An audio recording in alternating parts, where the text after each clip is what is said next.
Olá e bem-vindos. O mercado imobiliário em Portugal, como sabemos, tem estado completamente ao rubro. Mas, o que é que move os preços para além dos fatores económicos óbvios?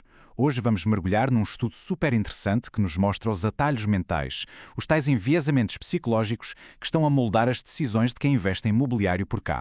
E para termos uma ideia do cenário, este número diz quase tudo. Entre 2016 e 2021, o preço médio das casas em Portugal subiu anualmente 13,8%. Ora, isto foi o terceiro maior crescimento em toda a União Europeia e é um valor que está muito, mas muito acima do limiar da alerta de 6% que a própria Comissão Europeia usa para detectar possíveis bolhas imobiliárias. Bem, isto leva-nos exatamente à pergunta central deste estudo. O que é que está a passar para além da economia pura e dura? Que fatores comportamentais, que atalhos é que a nossa mente usa, que estão a influenciar os investidores e a alimentar um crescimento tão acentuado? É precisamente isso que vamos descobrir.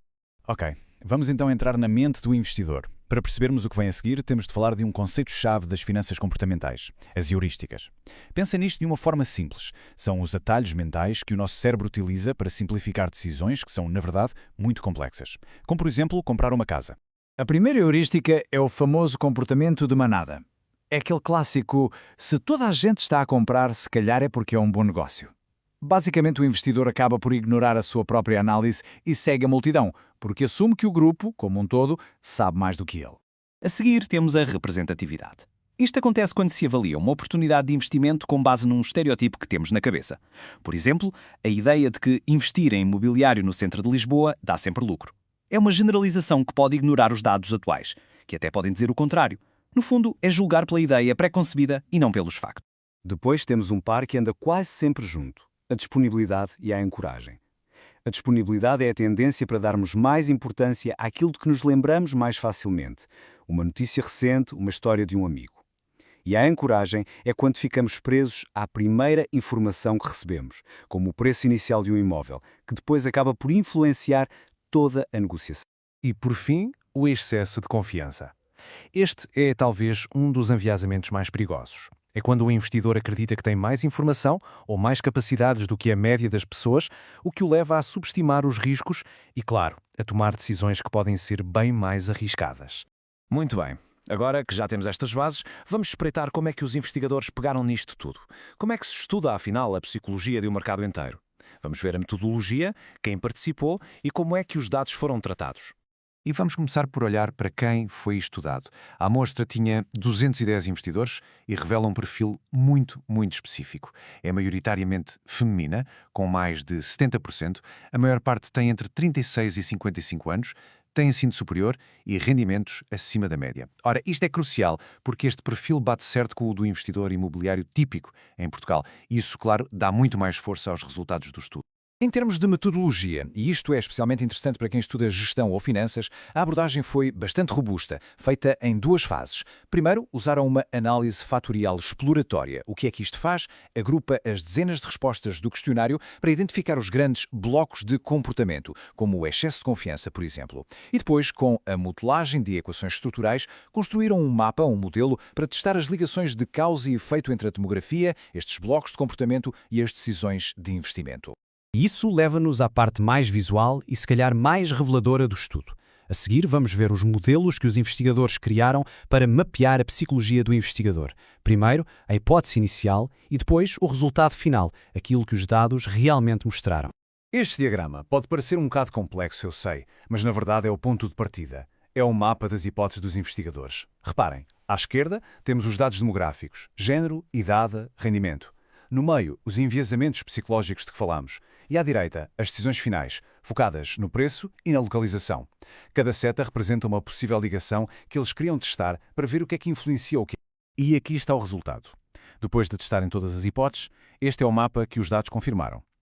As setas que vemos aqui são as ligações que se mostraram estatisticamente relevantes. É aqui que a teoria se cruza com a realidade do mercado português. Reparem, por exemplo, nas setas a ligar o rendimento ao excesso de confiança, ou o género à ancoragem. Vamos agora ver em detalhe as descobertas mais importantes que este mapa nos revela. Resumindo, o ponto essencial é este. O estudo confirmou que 3 grandes grupos de heurísticas têm de facto uma influência que vai de moderada a forte nas decisões de investimento imobiliário em Portugal. O comportamento de manada, a representatividade e o tal par da disponibilidade e encoragem são os fatores psicológicos que mais se destacam. Mas a análise não ficou por aqui. Vamos agora aprofundar as descobertas mais específicas, porque o estudo conseguiu ligar características demográficas a enviesamentos muito concretos. Vamos ver quem é que parece ser mais suscetível a quê.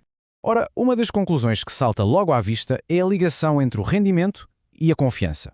Os investidores com rendimentos mais altos, dentro desta amostra, mostraram ter níveis significativamente mais elevados de excesso de confiança.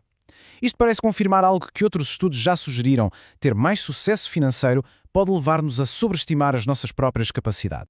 Outra descoberta curiosa tem a ver com o género. Neste estudo em particular, as mulheres investidoras mostraram uma tendência maior para serem influenciadas pela heurística de disponibilidade e ancoragem. O que é que isto pode significar? Talvez uma maior sensibilidade a informações mais recentes ou a pontos de referência iniciais, como o primeiro preço que lhes é apresentado numa negociação. E aqui vemos a consequência prática disto tudo. Estes enviesamentos não são só teoria, eles afetam diretamente aquilo a que os investidores dão prioridade. O excesso de confiança, por exemplo, está ligado a uma maior sensibilidade ao critério preço. Já a disponibilidade e a ancoragem influenciam a importância dada tanto ao preço como à localização. Isto mostra-nos preto no branco como a nossa psicologia molda ou consideramos importante numa decisão de investimento. Ok, vamos agora para a reta final e tentar perceber como é que tudo isto se aplica no mundo real. Qual é a relevância prática destas descobertas? E tão importante quanto isso, quais são as limitações que os próprios autores fazem questão de reconhecer? E é fundamental ter espírito crítico, e os próprios autores têm. Eles referem que os fatores comportamentais que identificaram explicam menos de 50% da variância total das decisões. O que é que isto quer dizer em bom português?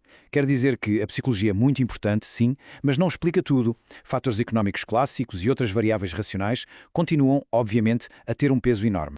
Então, para que é que isto serve na prática? Bem, para os reguladores, por exemplo, monitorizar o sentimento do mercado e enviesamentos como o comportamento de manada pode funcionar como um sistema de alerta precoce para bolhas. Para os profissionais do setor, perceber que um cliente com um certo perfil pode ser mais suscetível à ancoragem permite adaptar a comunicação para ser mais eficaz. E para quem estuda ou vai trabalhar em gestão e finanças, isto é um lembrete valioso. Os métodos quantitativos precisam sempre de ser complementados com uma boa compreensão do fator humano. E terminamos com uma pergunta que fica para reflexão. Agora que conhecemos estes atalhos mentais e que sabemos que eles influenciam as decisões no nosso mercado imobiliário, será que ter esta consciência é o suficiente para nos fazer investir de forma diferente? Ou será que, mesmo sabendo disto tudo, continuamos no fim do dia presas e presos à nossa própria psicologia? Fica a questão.